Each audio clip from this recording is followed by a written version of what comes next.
So, welcome to LiberalViewer Sunday Live Clip Roundup. Thanks for joining me. I've got over 30 clips on several different topics for what I think should be a really good show tonight.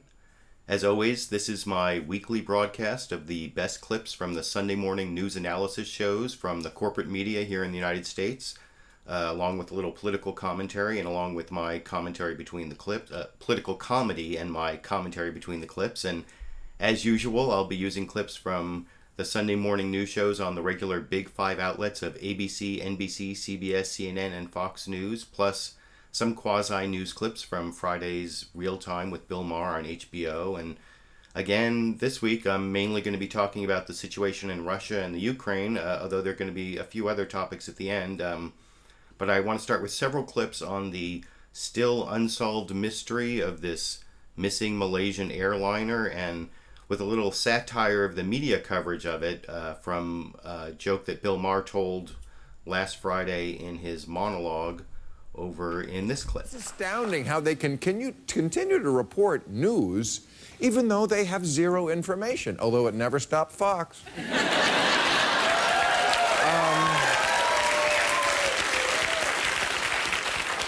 No, I mean, they are all using this for their own agenda. MSNBC said the plane may have been eaten by Chris Christie.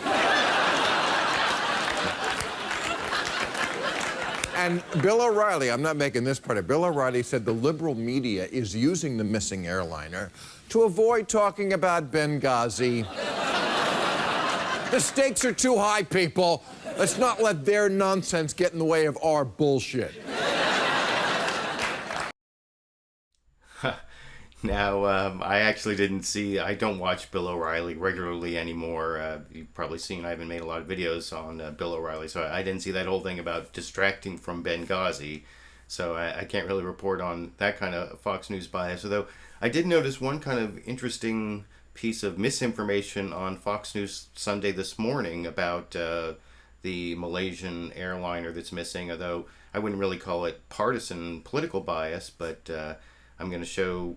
here's a little talk about the search for the Malaysian airliner with a factual misrepresentation or factual mistake, I should say, from the Fox News reporter here. West of Australia. Some are looking for a pallet spotted from the air Saturday, but so far they have turned up nothing. Joining us now with the latest, Fox News national security correspondent Jennifer Griffin. Jennifer.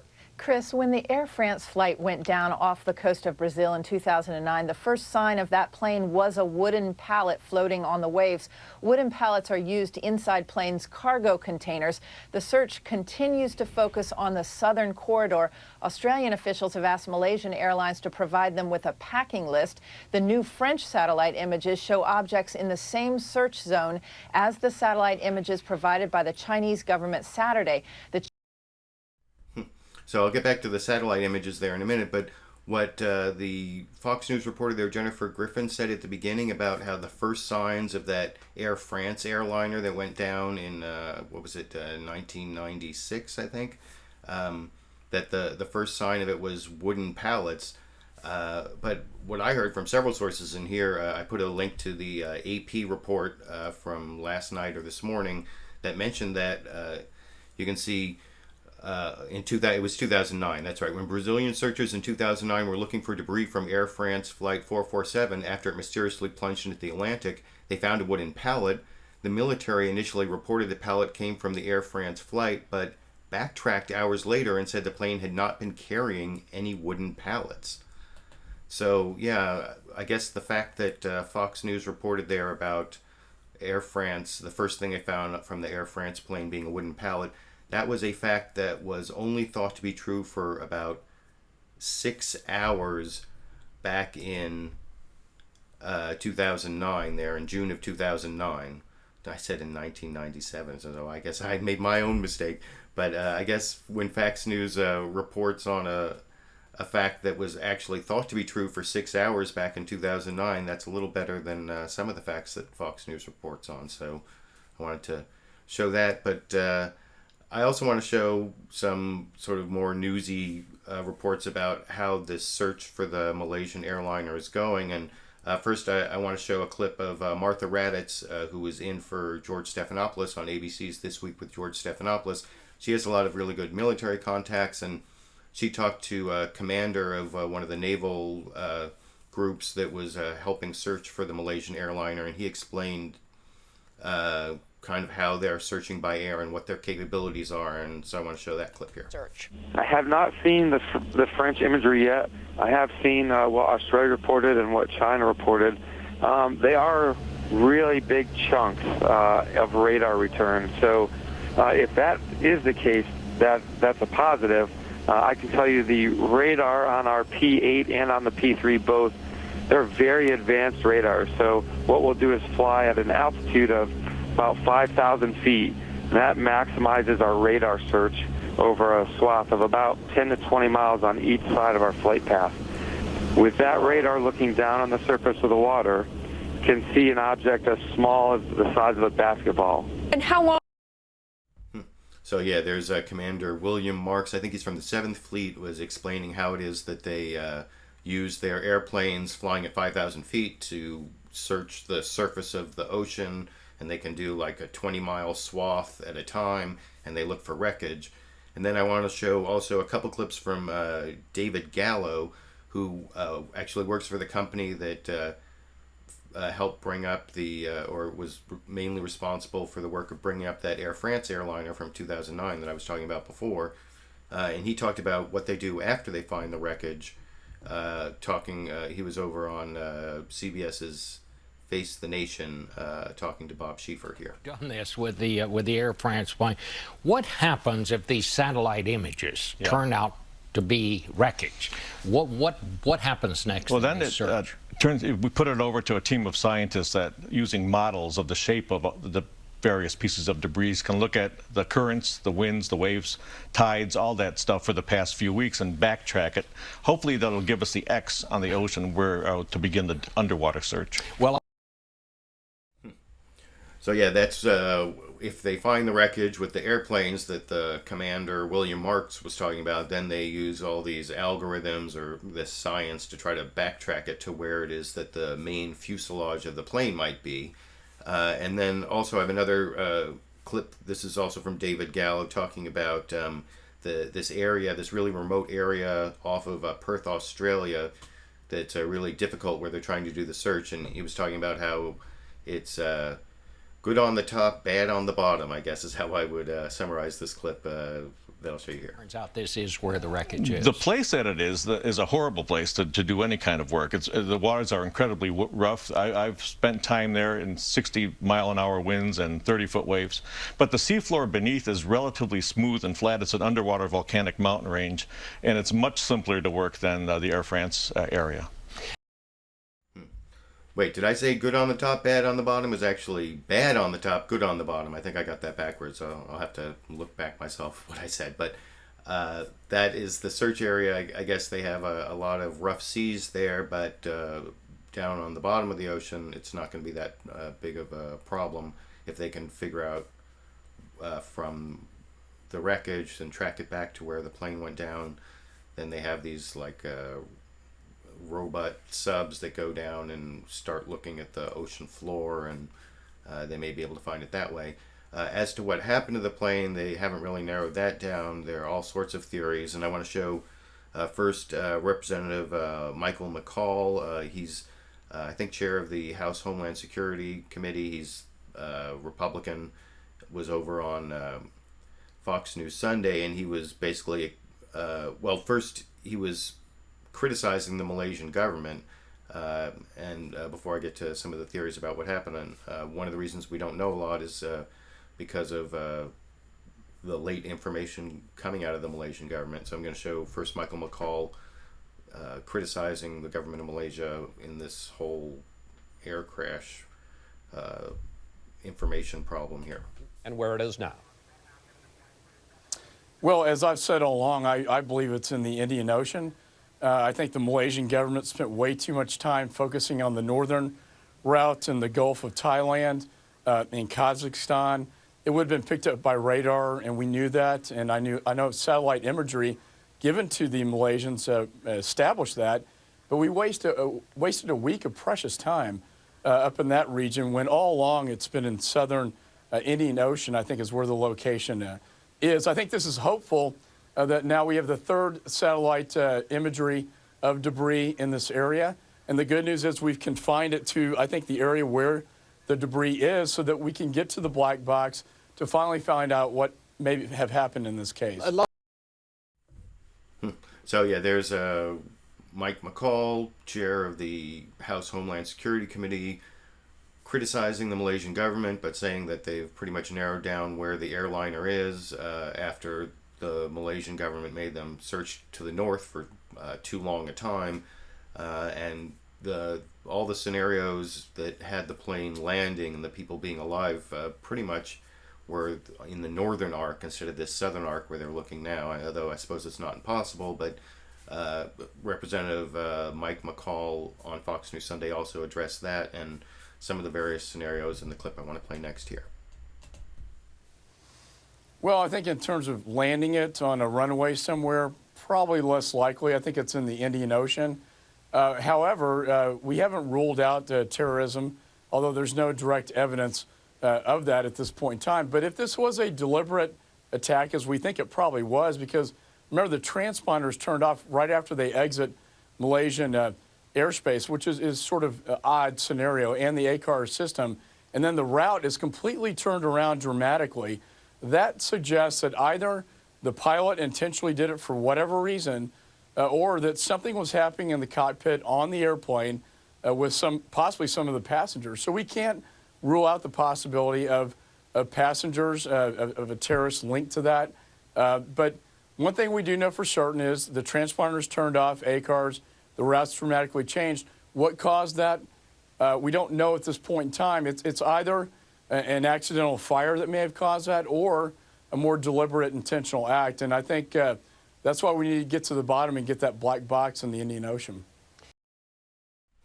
So, yeah, there's Representative Mike McCaul, a Republican, giving all the possible scenarios and, again, saying that he thinks that the plane is in the Indian Ocean, which is also what the Republican chair of the House Intelligence Committee, Mike Rogers, who was on over on Meet the Press, he basically said the same thing, and I'm going to show a few clips from him, but first I want to show him talking about a couple clips from him, and if you wait till the end, David Gregory confronts Mike Rogers with his bogus claim about Edward Snowden being a Russian spy, so look for that if you're interested in that. But here's Mike Rogers talking about the fate of the Malaysian airliner on Meet the Press in this clip. I think that's the highest probability, David. You can't take anything quite off the list yet, but when you look at what is probable and what is plausible, it certainly rates as the probable. So what they'll continue to do is try to identify every background on every passenger to make sure they're not missing something, and then they won't be really able to put this whole case together until they find the aircraft. And I do believe, based on everything that I've seen so far, it is likely and probable that it crashed into the Indian Ocean. Yeah, so that seems to be the consensus of everybody, that it's somewhere in the Indian Ocean off of, hundreds of miles, in this really inaccessible place off of Perth, Australia, that they're searching for. And one other clip about the sort of tangential to the whole Malaysian airliner thing is the guy who does the HBO program Vice, and I guess Vice predates HBO, but it's now been playing on HBO, and he was over on HBO's Real Time with Bill Maher on Friday night, and they were actually talking about climate change and the rise of the oceans, and it kind of led into talk about the Malaysian airliner a little bit. I'll talk about it a little more after I show that clip here. But what I know from reading the paper is that almost every headline or the first or second paragraph includes some form of the idea worse than scientists had ever thought. Correct, yeah. We're 60 years ahead of the worst case scenarios of only 5 years ago. The IPCC report just came out, and we're 60 years ahead of worst case scenarios. If it continues and we don't cut emissions, which we're not, we're actually increasing emissions, then we're heading towards a catastrophic, cataclysmic ecological disaster. Well, speaking of the oceans, have they found that missing plane? Because that's why are we bullshitting out all this nonsense when that's really what's important? Right. So yeah, I thought that was a little bit amusing, the idea, and that kind of ties in with the first clip I showed of Bill Maher criticizing the media coverage. At the beginning, he was criticizing how they were covering the news of the Malaysian Airliner like 24 hours a day when there wasn't really any news, and there he's talking about something else they might be covering that they're not covering. But I actually want to show a whole bunch of clips having to do with this continuing crisis in the Ukraine that's been what I've talked about with the bulk of the clips for the last several weeks. Since last week, last Sunday was the referendum in Crimea, and that is basically went the way I was talking about. It was going to, everyone seemed to agree that Crimea was going to vote to join Russia, and that's what happened, and now basically Crimea is going to become part of Russia. And one clip I want to show on that first is from Bill Maher, who kind of talks about one of the ways that people aren't really looking at this in terms of how Crimea is largely Russian, and this is kind of a dissenting opinion from Bill Maher, which I always like to show a few dissenting opinions. And the thing he says about how what's happening in Crimea is making Putin more popular is definitely true. And I'll talk about it a little more after I show the clip here. But you know what? Maybe it's not really that complicated. I mean, it's a place full of Russians. They voted for it. They loved it. The Russians loved it. Putin is like a rock star in his country now. He walks down the street. Chicks are like, poison me. Oh, I'll show you a pussy riot.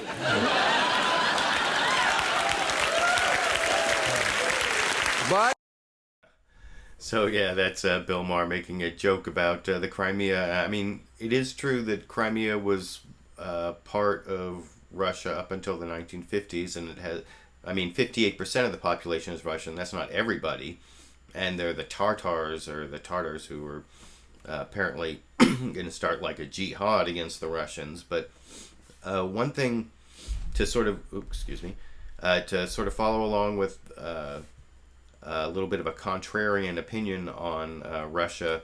One thing that I don't normally show pundits, but this is kind of a reporter acting as a pundit. This is the CBS foreign correspondent Clarissa Ward, who's been traveling around in a lot of the foreign hotspots they were talking about when she was introduced. And she talked about how even though everyone's talking about Putin as this big bully, in Russia, Putin and the Russians actually see themselves more as the victim, not the bully. And I'll talk about that a little more after I show CBS foreign correspondent Clarissa Ward on Face the Nation here. As well as Crimea region, which they've already taken over in, 3 weeks flat. So I think it's more of a threat than it is an actual sort of declaration of an imminent invasion. But I do think that when we're looking at Putin's actions here, we really need to look further into what his point is, because I think there's a misconception that this is kind of reigniting the Cold War and Putin's a bully and he's just, sort of lashing out at Ukraine, when actually I think that this goes much deeper to that. There is actually a perception in Russia that Russia has been the victim for 25 years, that they have suffered enormous humiliation at the hands of the West, and that they have not been allowed to maintain this sphere of influence, that they have seen EU and NATO expansion into Lithuania, into Poland. They've seen U.S. military bases opening in Kyrgyzstan, all parts of the former sort of Soviet empire. So there's a real sense with Ukraine that that is somehow just crossing a line that cannot be crossed. As Putin described, Kiev is the mother of Russian cities. The Russian people view Ukraine as an extension of Russia. And so there's a sense that Putin really will do whatever it takes, even in the face of overwhelming diplomatic and economic pressure, to defend what he sees as Russia's vital interests. And I think when we're trying to understand what's going on in Ukraine, we have to keep that in mind. This isn't a simple case of Putin agitating for a fight. Well, one of the things that I've learned, maybe everybody in the world knew it but me, when all of this happened, was that in the days before the Tsars, Kiev was actually the capital. Absolutely. It's Russia. ancient Rus. Yeah. So yeah, I thought that was an important analysis. I haven't seen a lot in the media about how we're portraying Vladimir Putin as the bully, and Russia, they're seeing themselves as the victim, and the West and NATO as kind of encircling Russia, and here they're trying to fight back against 25 years of victimization after the end of the Cold War. And I'm not saying I agree with that point of view, but it's an important mindset to understand as that it's the way Russia is seeing itself, I think. And it also explains why Bill Maher was right in that first clip about this military aggression against the Ukraine and the takeover of the Crimea, making Vladimir Putin a lot more politically popular in Russia, where he was having problems. And that's why I thought it was important. Deputy National Security Advisor Tony Blibken was over on CNN's State of the Union, and he explained how this whole sanctions regime is supposed to make Vladimir Putin less popular with the Russian public, and how it's really starting to work. He was responding to some real skepticism on that point from Crowley on CNN's State of the Union, and I'll talk a little more about that after I show the clip here. Candy, this has exacted already a real cost from Putin and in Russia and in the economy. Let's look at what's happened. As a result of the actions that Putin has taken, and as a result of mobilizing the international community to isolate Russia for those actions, we've seen actually the stock market go down significantly, including this week. We've seen the ruble get to near an all-time low. And we see investors who are looking at Russia sitting on the fence because they're looking for three things. They're looking for stability, they're looking to see if a country makes good on its international agreements, and they're looking to see if that country is integrated with the world economy. All three of those areas, Putin has sold tremendous doubts, and we have accentuated those doubts by the actions we've taken. So this has had a real hit. But beyond that, and yet he's in Crimea, and his troops are now along the border, sort of threatening, as you say, Ukraine in a different place. So it doesn't seem to have, I get that the economy, I don't think Putin went to bed worried about where his next meal was coming from or whether he'd have housing or any of that. Actually, the compact that President Putin has with his people is, if you remain politically compliant, I'll deliver growth for you. That growth has stagnated even before this crisis. And everything that's happened since, as a result of the efforts we've made to isolate Russia for its actions in Ukraine, has only made that worse. And what we're seeing every single day is Russia getting more and more isolated and its economy taking a bigger and bigger hit. We had the finance minister of Russia worrying out loud in public about the hit that the economy was taking. We had the leader of the Association of Entrepreneurs, basically the oligarchs club, saying, I'm really worried about investment drying up. This is having an impact on Russia. This has to get Putin to think twice. So yeah, there is Deputy National Security Advisor Tony Blibken saying that the sanctions really are hurting in Russia, and that has been a matter of controversy in the comment section. I notice that the last couple weeks people have been saying that they don't think that, especially the Europeans, are going to do anything that it's really going to hurt Russia. And I don't know. It seems like they're, at least based on the Russian stock market and the value of the ruble, that there is some economic cost to Russia here. And the only real criticism I've seen that Republicans have had for what Obama's doing is that they haven't really done much in terms of military aid for the Ukraine. I think the only thing they did was the MREs, the meals ready to eat. They give them like some military meals, and I'll show a couple of Republicans criticizing Obama about that first. But first I want to show Tony Blibken explaining why they're not really doing much in terms of military aid to the Ukraine in the second clip from CNN's State of the Union, talking to Candy Crowley here. I'm going to give Ukraine military aid.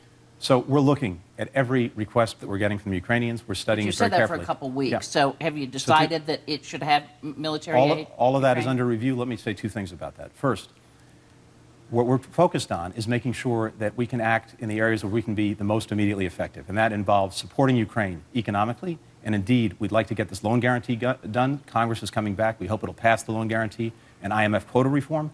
Second, we're working, as I said, to make sure that there is a cost exacted of Russia, and indeed that it feels the pressure. That's what we're working on. And when it comes to military assistance, we're looking at it. The facts are these. Even if assistance were to go to Ukraine, that is very unlikely to change Russia's calculus or prevent an invasion. I mean, they have many more troops. It's just that, you know, it seems like Ukraine might like a little more weaponry. But and yeah, that's the kind of like the ultimate in terms of military aid that the United States may give to the Ukraine, which would be small arms, as I'll show in a minute.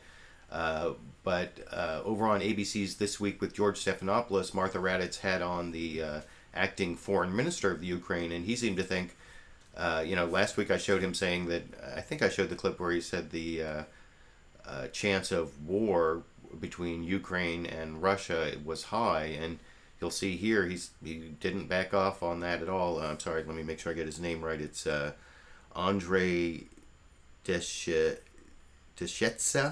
I think that's his name, Andrii Deshchytsia, the acting foreign minister of the Ukraine, saying the chance of you know, an actual military conflict between Ukraine and Russia is high over here. Foreign Minister, 1 week ago, you told us on this broadcast that you thought the chances of going to war were quite high. What are the chances this morning? They are growing. We don't know what Putin has in his mind and what would be his decision. That's why the situation becoming even more explosive than it used to be a week ago. Thank you. So yeah, you can see there that the acting foreign minister of Ukraine, who said that the chance of war was high last week, is saying that it's growing now. So that's kind of a scary thought, and that's kind of the talking point that the Republicans were still able to criticize President Obama on, or at least say that we need to do more on, was the possibility of military aid. I wanted to show a clip. Kelly Ayotee was over on CBS's Face the Nation, and first she talked about how something I hadn't heard before about these Russian agents being captured in the Ukraine who had been sent to, you know, foment dissent or to stir up trouble in amongst the Russian population in other parts of the Ukraine than, or other parts of Ukraine than Crimea. And so anyway, here's Republican Senator Kelly Ayotee talking about that on CBS Face the Nation here. Essentially, they're very worried about the Russian amassing of troops on the eastern Ukrainian border. Also yesterday, they arrested 3 Russian armed agents in eastern Ukraine. And the reason that they are there is to actually create protests, to actually create conflict. And so it was good that they arrested them, but you can see the actions that the Russians are trying to take in eastern Ukraine. And so it's so important that we take actions to deter further Russian aggression against the Ukrainian people. Well, what actually could we do, in your view, Senator? Having heard here from the leaders, I think I appreciate what the president did this week with sanctions. I think we need to do more with sanctions, including sanctioning the entire financial sectors of the Russian economy, as well as looking at the energy sectors. The Russian economy is a one-trick pony. They're totally focused on natural gas and oil. And so if we were to impose greater sanctions on economic sectors, I think we could have a significant impact on Putin, and then he would get the message. In addition to that, I think further military assistance, the President Yanukovych, the deposed president, essentially he gutted the Ukrainian military, and so I think we could provide some more assistance to them in that regard. So yeah, there's a Republican Kelly Ayotee saying that she thinks we need to give military assistance to Ukraine. And I also want to show another Republican. This is Mike Rogers again from NBC's Meet the Press. And this is not the clip where he has to answer about his bogus claim that Edward Snowden was a Russian spy. I'm going to show that later, so stay tuned for that. But this is where he talks about since he's chair of the House Intelligence Committee, he talks about that the intelligence reports are saying that Vladimir Putin is not done with his military action in Ukraine. You know, Crimea is not his last step, which is kind of ominous. Also, kind of what Kelly Ayotee was saying at the beginning of her clip I just showed. And anyway, here's Republican Mike Rogers on NBC's Meet the Press with David Gregory talking about that here. Next. Well, that's the big mystery, but I will tell you that the Ukrainians passionately believe that he will be on the move again in Ukraine, especially in the east. And we have to think, I think we're a bit removed from this, David. I talked to an individual who was kidnapped by the Russians, he believes. His ear was cut off. He had nails put in his hand in a crucifix type of position in order to get a confession from him that the Americans were behind the upheaval in Ukraine. And this is who we're dealing with. So they took over Crimea. You see that they've taken over another base yet today. And it certainly appears by everything that Ukrainian intelligence officials believe, certainly U.S. intelligence officials believe, that Putin is not done in Ukraine. And so it is very troubling. He's put all military units he would need to move into Ukraine on its eastern border. And is doing exercises. We see him moving forces in the south in a position where they could take the southern region over to Moldova in the Ukraine. And we see that he's actually working what they call soft power. So he's got intelligence officials spread out all over the country causing problems in Ukraine. And so, yeah, that last point that Representative Mike Rogers made is similar to that point that Senator Kelly Ayotte made, both Republicans, and I guess this is one of the Republican talking points, or it must be what they're getting in their briefing, that there are these Russian agents fomenting problems in the Ukraine, or in Ukraine, and he's also talking about these ominous threats that Putin is going to do something more, I don't know whether that's true or not, but that seems to be what at least Republicans were saying on the Sunday morning shows on the corporate media here in the United States this morning. One kind of interesting clip I want to show from CBS's Face the Nation, former Republican presidential candidate Mitt Romney was on talking about Russia, and Bob Schieffer gave him a chance to sort of say, "I told you so," after what Barack Obama confronted him with in the third debate in the 2012 election. And actually Bob Schieffer showed a clip of it, so I'll talk a little more about it after I show this clip of Mitt Romney still making the big Republican argument that Obama's weakness has caused this Russian problem. And I'll talk about it a little more after I show the clip from CBS's Face the Nation here. Yes, you took a lot of heat for saying that Russia was our greatest geopolitical foe. In the third debate, the president came down pretty hard on you about that. A few months ago, when you were asked what's the biggest geopolitical threat facing America, you said Russia. Not Al-Qaeda, you said Russia. In the 1980s are now calling to ask for their foreign policy back because, the Cold War has been over for 20 years. I'm sure, Governor, you're tempted this morning to say, "I told you so," but do you really believe that what happened in Ukraine had anything to do with what President Obama has or hasn't done? Well, but there's no question but that the president's naivete with regards to Russia and his faulty judgment about Russia's intentions and objectives has led to a number of foreign policy challenges that we face. And unfortunately, not having anticipated Russia's intentions, the president wasn't able to shape the kinds of events that may have been able to prevent the kinds of circumstances that you're seeing in the Ukraine, as well as the things that you're seeing in Syria. We really need to understand that Russia has very different interests than ours. This is not fantasy land. This is reality, where they are a geopolitical adversary. They're not our enemy, but they are certainly an adversary on the world stage.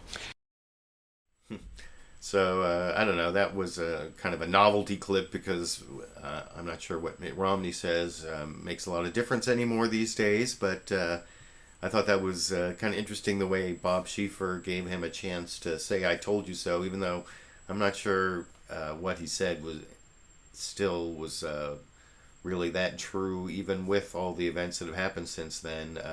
And I also want to show Senator Dick Durbin was on CBS's Face the Nation, and he kind of rebutted what Mitt Romney said when Bob Schieffer gave him a chance to do so over in this clip.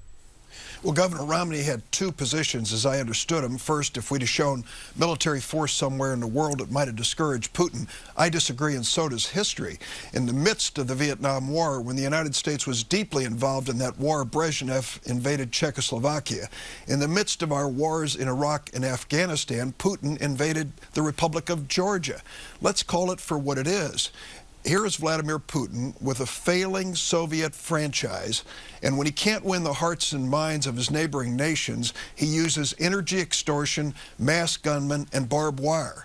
Now, he is a bully, and we've got to call him for what he is. But this notion that some sanction is going to stop a former colonel in the KGB from his ambitions of a Russian empire is naive. So yeah, at least Bob Schieffer gave a Democrat a chance to rebut what Mitt Romney said after setting him up with that whole Obama debate clip, which I thought was a little bit of a softball, though I'll show a real softball question a little bit later in the show when I get to the Fox News Sunday interview of Republican Governor of Ohio, John Kasich. But I also want to show one more clip here of David Gregory over on NBC's Meet the Press talking about playing into this same, Obama is weak argument. He talked about various red lines, and I don't think I'm showing all the red lines in the clip, but he asked actually if he thought that the Baltic countries that have joined NATO, if that would be a red line that the United States should draw, which, I mean, I think attacking a NATO country is definitely a red line. I don't even think that's really a question, but, well, I'll talk about it a little more after, let me see if, after I show that clip here. A key newsmaker this morning, an exclusive interview with former... the Senate's reaction to all of this was to go on vacation. When Sorry, I played a couple of the wrong clips there. Sorry. A little problem there, but here is the clip of that I was just explaining of Mike Rogers talking about whether the Baltic states should be a red line for Russian aggression in the Ukraine after the Ukraine over in this clip.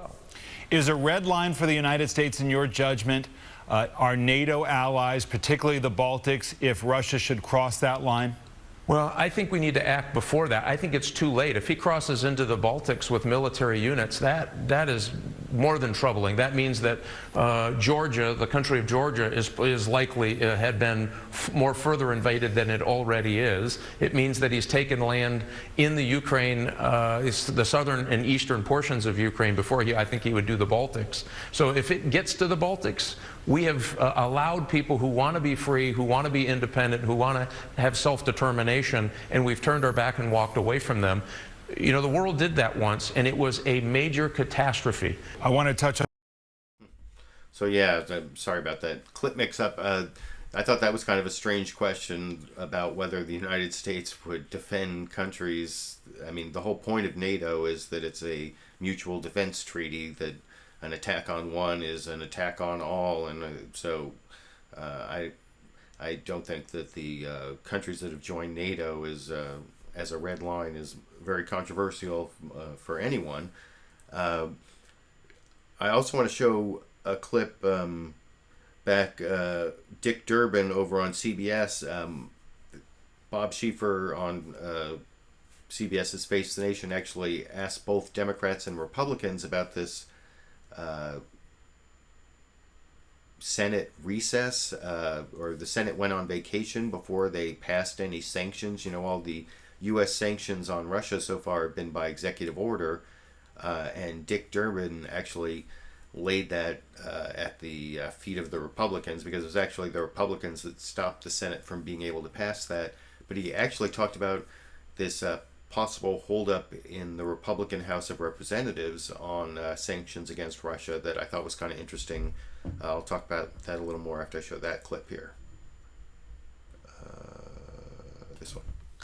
The Senate's reaction to all of this was to go on vacation when there was a package of economic aid that the administration wanted to send to the Ukraine. Do you think you're going to be able to take that up now that you're back from vacation? We'll take that up tomorrow. But for the record, Bob, Majority Leader Harry Reid came to the floor 10 days ago and called the bipartisan measure that passed the Senate Foreign Relations Committee, supported by the Democrats and John McCain and Bob Corker. There was an objection to passing it by a Republican senator on the floor. That's a fact. And now we're hearing the House of Representatives may not take up this effort to protect Ukraine unless we add a provision that will protect the Koch brothers from any investigation by the Treasury Department for misuse of campaign funds. I hope that's not the case. So yeah, that's the first I'd heard that the Republicans were going to hold up any sanctions on Russia with some requirement that there's some Koch brothers protection amendment added that they can't be investigated. That seems like a really bad political idea, but I guess if people give you enough money, you can make some bad choices. Or I don't know. I don't know if anyone heard about that, so you can talk about that in the comments section. Tell me if that's true. But before I leave the whole issue of Russia and Crimea and the Ukraine, I want to show two more quick clips from NBC's Meet the Press. First, this is, I guess, the ultimate in being nitpicky. I've accused myself of nitpicking on media criticism before, but I guess since I criticized Jennifer Griffin over on Fox News Sunday for reporting that fact about the French airliner and the wooden pallet, I should show a very small mistake that I picked up over on NBC's Meet the Press, their intro talking about how they were going to interview Jimmy Carter about the situation in Ukraine and Crimea and Russia, and see if you can pick up the small error in this clip. Key newsmaker this morning, an exclusive interview with former President Jimmy Carter. He also tangled with the Soviet Union. He'll tell us why he thinks President Obama has not asked for his advice. He also tangled with the Soviet Union, I guess. Also, in terms of Obama's tangling with the Soviet Union, isn't okay. That's the most like nitpicking media criticism I've ever made, I think. But I guess everyone seems to confuse Russia with the Soviet Union these days, especially with the way Vladimir Putin is acting. But if you're curious as to why Jimmy Carter is not being asked for advice by President Obama, I'll show a short clip from the interview that Andrea Mitchell had with Jimmy Carter. And by the way, as usual, I put links down in the video description to all of the shows that I'm taking clips from. HBO's Real Time with Bill Maher, you can't see the whole show, but I think every single other show you can see the entire show that I'm taking clips from. So Jimmy Carter talked about a lot of things other than what I'm showing this clip, but here's why he thinks he's not being asked for advice by President Obama in his discussion with NBC's Andrea Mitchell on Meet the Press this morning here. Does the president ask you for advice? Unfortunately, the answer is no. President Obama doesn't, but previous presidents have called on me and the Carter Center to take action. Why do you think you don't have that relationship with Barack Obama? That's a hard question for me to answer, with complete candor. I think the problem was that that in dealing with the issue of peace between Israel and Egypt, the Carter Center has taken a very strong and public position of equal treatment between the Palestinians and Israelis. And I think this was a sensitive area in which the president didn't want to be involved. When he first came out with his speech in Cairo calling for the end of all settlements, and when he later said that the 67 borders would prevail, he and I were looking at it from the same perspective. But I can understand those sensitivities, and I don't have any criticism of them.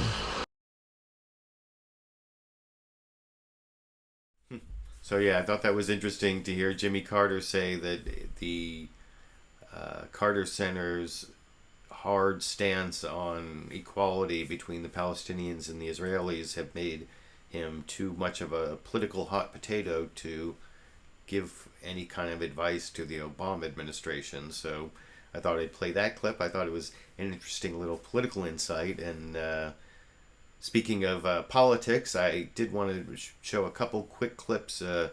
Nate Silver was over on This Week with George Stephanopoulos, although Martha Raddatz was in. And actually, Nate Silver, who is, does the 538 website and had the most accurate polls for the 2012 election, and he has some really good polling techniques. And so he was over unveiling his predictions, or his at least current polling on whether the Republicans are going to take over the Senate in the 2014 election, because it doesn't look like the Democrats can take over the Republican House, but it looks like there's a significant chance that the Republicans can take over the currently democratically controlled Senate. And like I said, you can see the whole reasoning from Nate Silver in the full segment that is available by clicking on a link down in the video description. But here is sort of the summary of what Nate Silver's forecasts say about the Senate race in 2014, and from ABC's This Week in this clip. This is the drum roll. Republicans need 6 seats. What's the projection? How many are they going to pick up? I'd say exactly 6, but it's probably 6 plus or minus 5. That means it could be... They could pick up 11 seats? They could, yeah. What you're basically saying is a 60% chance that Republicans win the Senate. Something like that. So you can kind of imagine like a bell curve distribution, sort of, where this is the most likely outcome. This is what Republicans would need to take over. This is 51, right, for them? Yeah. So you see probably 60% of this pie is colored in here. Translation for the math impaired, Nate's projection is a 40% chance Democrats hold on, but a 60% chance the GOP wins, with a 30% shot they win big. So yeah, that does not look very encouraging, that there is a 60% chance, according to Nate Silver, that the Republicans are going to take over the Senate, which has a lot of negative consequences. The worst of all, that in my point of view, is that it makes it a lot harder for the kind of Supreme Court justices to be nominated that I'd like to see, or to pass the Senate that I'd like to see get put on the Supreme Court by Barack Obama in his last 2 years, if he happens to have the opportunity to appoint any Supreme Court justices.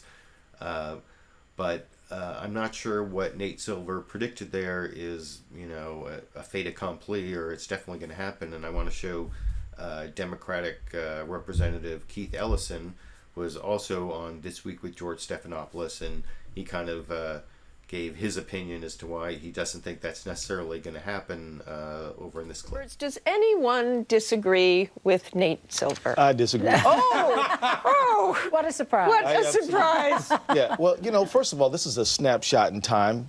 And, if Democrats are watching this broadcast, then they need to get out on the street and start knocking some doors.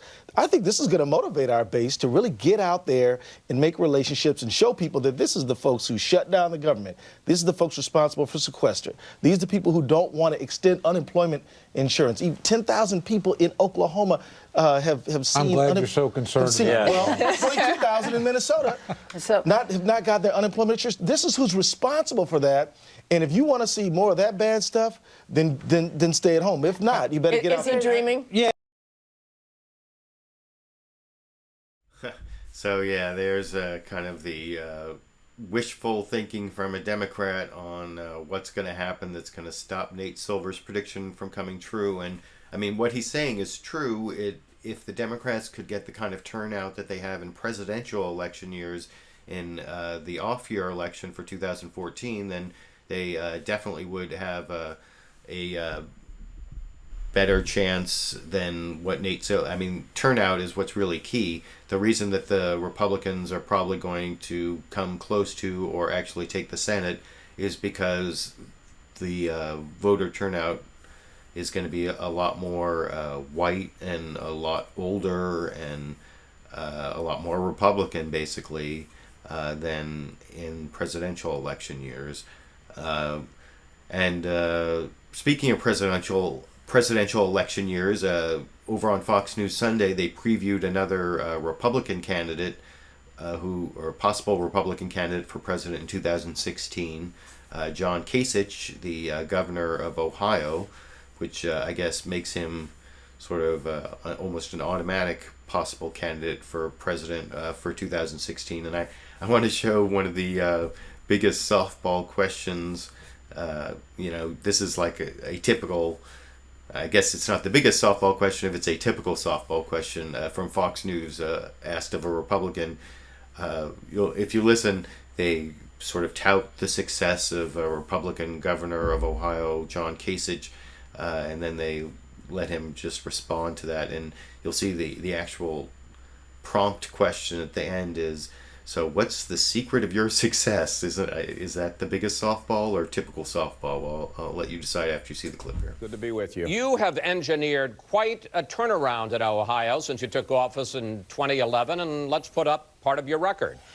Your state has been the #5 job creator in the nation over that period of time, and #1 in the Midwest. Unemployment is now 6.5%, the lowest in your state since June of 2008, and Ohio has gone from an $8 billion deficit to a $1.5 billion surplus. Question, what's the secret to your success?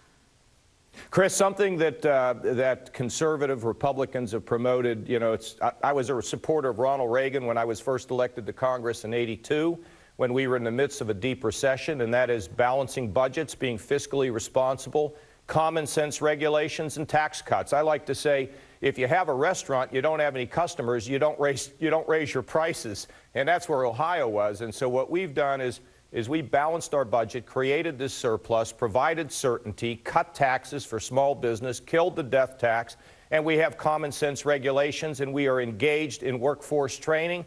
All these things coupled with certainty here in Ohio is what's allowed job creators to feel comfortable and allow them to invest in our state. Almost 250,000 people more now working than when we all came in 3 years ago, and we're deeply grateful, but we've got a long way to go. All right.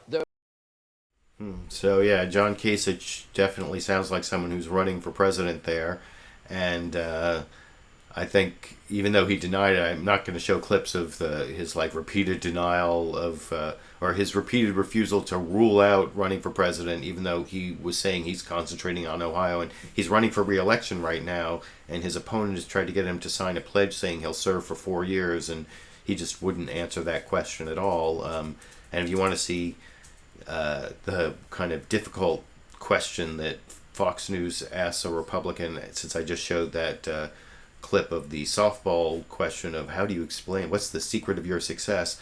If you want to see what the hardball questions are on Fox News, it has to do, of course, with trying to compare or asking a Republican, are you too close to being President Obama? And I'll show Fox News Sunday asking John Kasich that basic question as their hardball question in the interview this morning here. You have just proposed a new budget that seems to track with at least some Obama policies. You propose spending $2.4 billion on construction and maintenance projects, $500 million rather, more than 2 years ago. And while you would cut the state income tax by 8.5%, you would pay for it by raising taxes on oil and gas drilling, on business, and on tobacco. The conservative group, Americans for Tax Reform, criticizes you for those tax increases.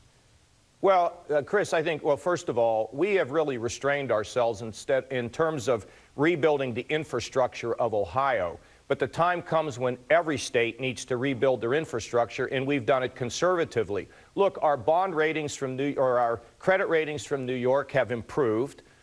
So they look at Ohio as very strong. So as we're building the economy with the private sector, there are some places where we need to rebuild the infrastructure of our state. In terms of tax reform, we know, even Ronald Reagan knew, that there are some taxes that penalize economic growth. What we want to do is reduce that income tax, at the same time giving people at the bottom an opportunity to have some tax reform and tax relief as well. And so, Chris, we know that cigarette taxes, frankly, they're regressive. Cutting the income tax is pro-growth. You've got to have a tax system. The question is, what is the tax system that allows you to collect revenue, but at the same time provides the greatest chance at economic growth? And look, the proof's in the pudding. We've been doing this for 3 years since we all came into office, and it's working. We're up, the jobs, you saw it, you posted the numbers. The philosophy that we have seems to be paying off. Do you notice that John Kasich there mentioned Ronald Reagan in both of the answers that I played. I think that may be another sign that he's running for president, and it kind of follows in that video I made in the last week about the Ronald Reagan hero worship going too far, especially in the Republican Party, and I think that's a good sign someone's running for president. And I thought that was also interesting that that's kind of the toughest question they can ask over on Fox News is, like, are you too close to President Obama? And speaking of tough questions, I was glad to see that David Gregory on NBC's Meet the Press, who I don't think is always the best at asking tough questions, but I think he did kind of go after Representative Mike Rogers to follow up on where's the evidence about his ridiculous claim, or at least unsubstantiated claim, that Edward Snowden is somehow a Russian spy.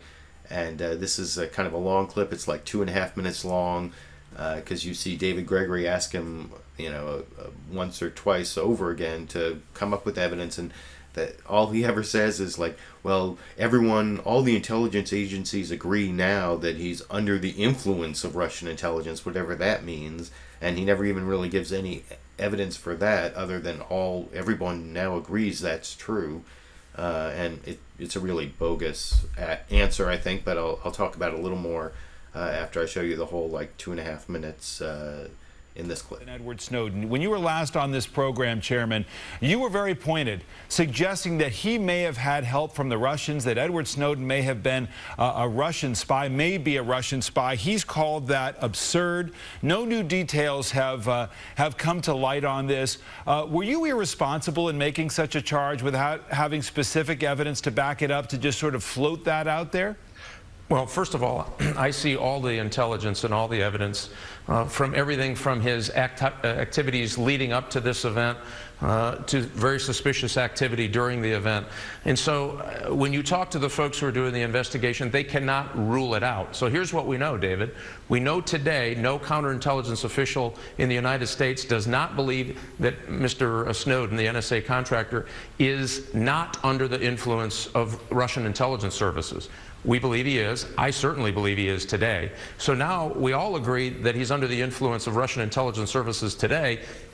For the investigators, they need to figure out, well, when did that influence start? And was he interested in cooperating earlier than the timeline would suggest? So you're talking to a guy who stole information, who is now in the arms of intelligence services, saying, well, gosh, whatever you guys say is absurd. Only I can define the truth. That's ridiculous on its face. I do believe there's more to this story. He is under the influence of Russian intelligence officials today. He's actually supporting, in an odd way, this very activity of brazen brutality and expansionism of Russia. He needs to understand that. And I think Americans need to understand that. We need to put it in proper context. But what is the evidence that he is under that influence? As he has pointed out, why go to Hong Kong? When he originally got to Russia, he was stranded in the airport. That's no way to treat a spy, he has pointed out. So you're arguing a lot, but where's the evidence to suggest that he's actually under the influence of a foreign intelligence agency? Well, again, today we believe he's under the influence, and every counterintelligence official believes that. You won't find one that doesn't believe today he's under the influence of Russian intelligence services. That we can all agree on. It's when did that start that there is I think there is really good evidence. In this case, the more that we look into this, I think the more you're going to find that that date gets further and further away from his story. Matter of fact, I don't believe the story he tells about both the airport or his activities in Hong Kong are accurate. It just gets more complicated. And as I said, he's clearly in Moscow under the influence of intelligence services for a country that is expanding its borders today using military force. I think there's a lot more questions that need to be answered here. Almost sounded there at the end there like Mike Rogers was blaming Edward Snowden for what Vladimir Putin was doing in the Ukraine, but that can't be true, can it? And it seemed to me, at least, that Representative Mike Rogers' argument about Edward Snowden being a Russian spy or under the influence of Russian intelligence was completely evidence-free. As much as he argued that there was evidence, I never really heard any, but I want to know what you think. You can post down in the comment section and let me know.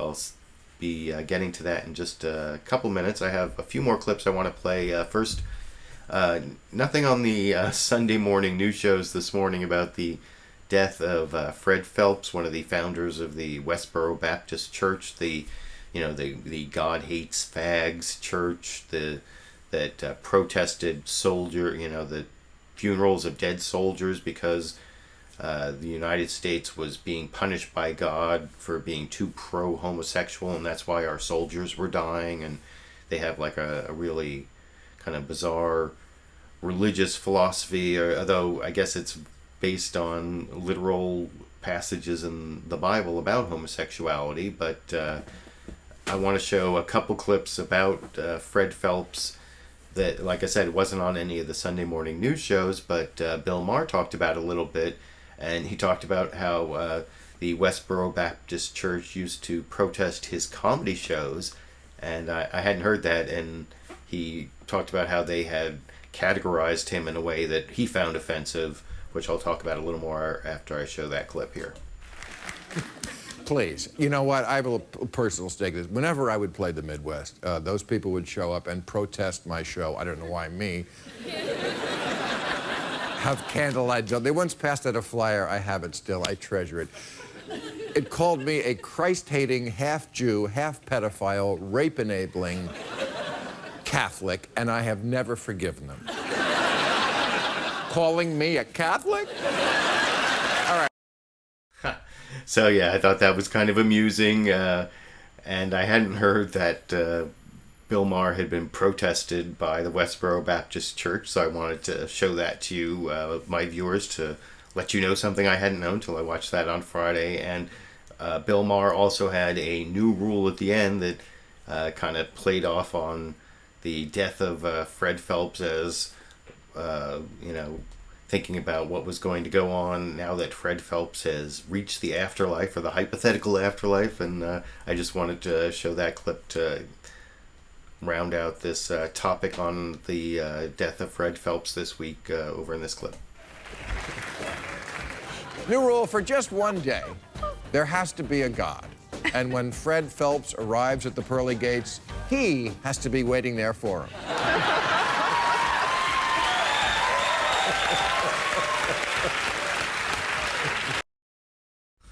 So yeah, I thought that was kind of funny. I think the joke I was making about this the other day when this happened was that I kind of like it if Fred Phelps gets up there and finds out it was all like a miscommunication and God actually hates figs. But I don't know. Has someone made that joke before? Maybe that's not an original joke to me, but I made it up myself. What can I tell you?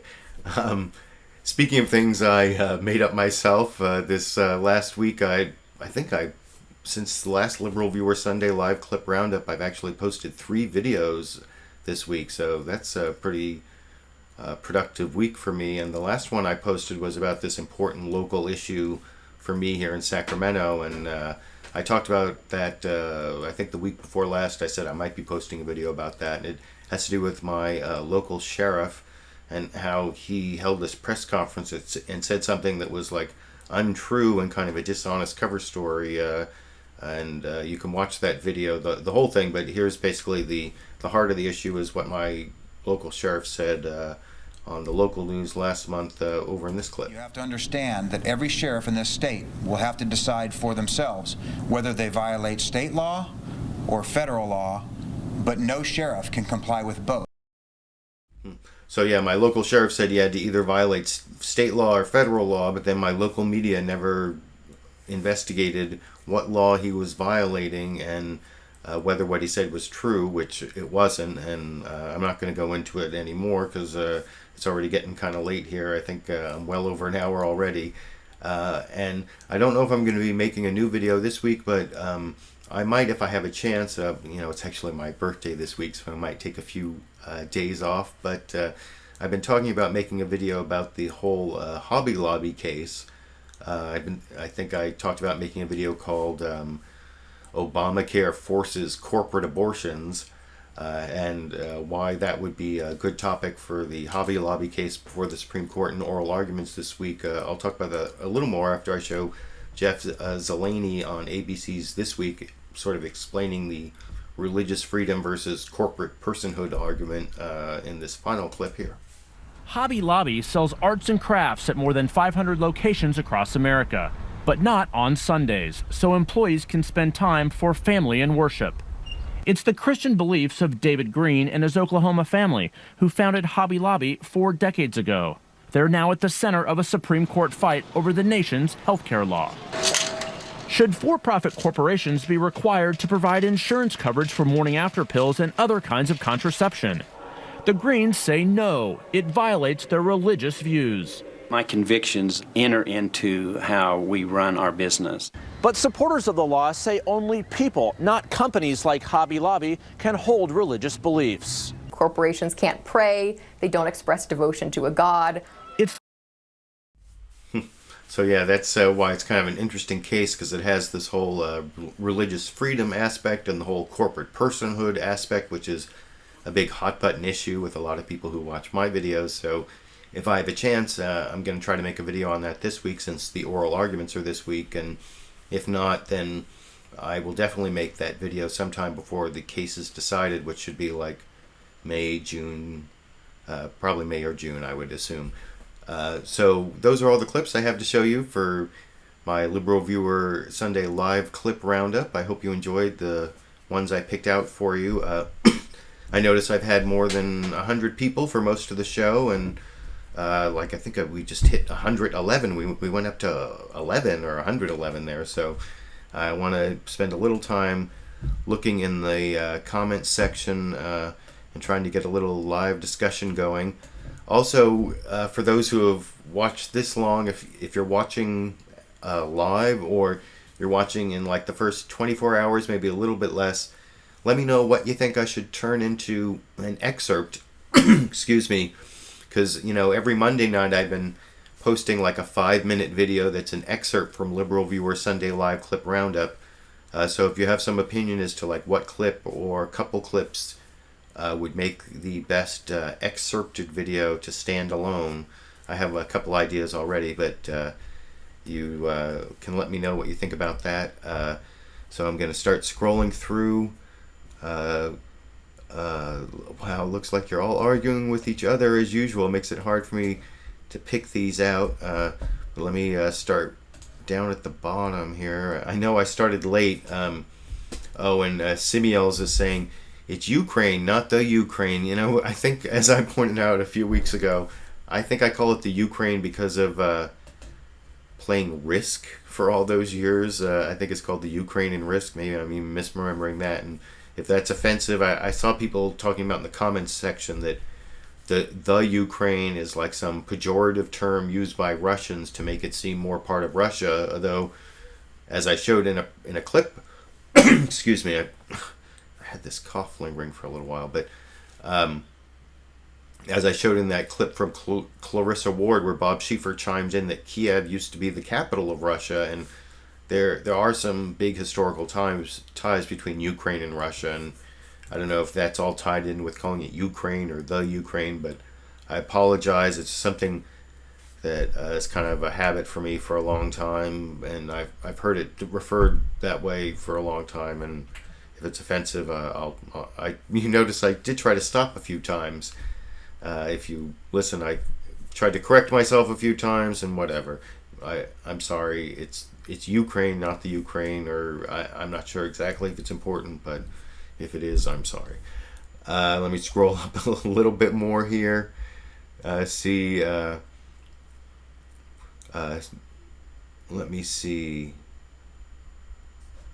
JRM102 says most of the Russian population isn't very well versed in global economics, and Putin is just going to blame the West for everything. Well, that's one of the problems, is there isn't a free media in Russia, and so the information the Russian people get isn't necessarily going to be that accurate. Of course, we have that problem with our more free media in the United States. A lot of people don't get accurate information from our media, which I talk about all the time, but I'm not sure what to say about that exactly, but let me... Oh, Chicken Bone Genome says, Ayotee, what an annoying bitch. Well, that doesn't seem very constructive. I mean, I talked about in a previous Liberal Viewer Sunday Live clip roundup about how I had mistakenly called her one of the more moderate Republicans and kind of grouped her in with Susan Collin from Maine, because she's like one of the only couple New England Republicans who are left, but she's actually really not that moderate. But I don't think name calling really helps that argument very much. But of course, I'm kind of one of the most opposed to name calling of all the people on the internet. I seem to, based on all the comments that other people seem to post other than me. So maybe I'm just too sensitive to that. But I agree with the sentiment, just maybe not with the wording. Okay, it looks like I am well over an hour here, and I gotta wrap things up. Let me see if I can take one or two more comments. NO8549 says, mention Reagan to get anointed. Yeah, there's definitely this huge Reagan fetish in the Republican Party, though if you watch my video from the last week or so about Ronald Reagan hero worship goes too far, you'll actually see a clip of Barack Obama saying some relatively positive things about Ronald Reagan back when Barack Obama was a senator running for president. And so I don't know, maybe it's just like something that happens to everyone who runs for president. They have to say something nice about Ronald Reagan. I don't know. I guess you can let me know what you think in the comment section. I'm going to have to finish up the show here because I'm getting over an hour and 10 minutes now.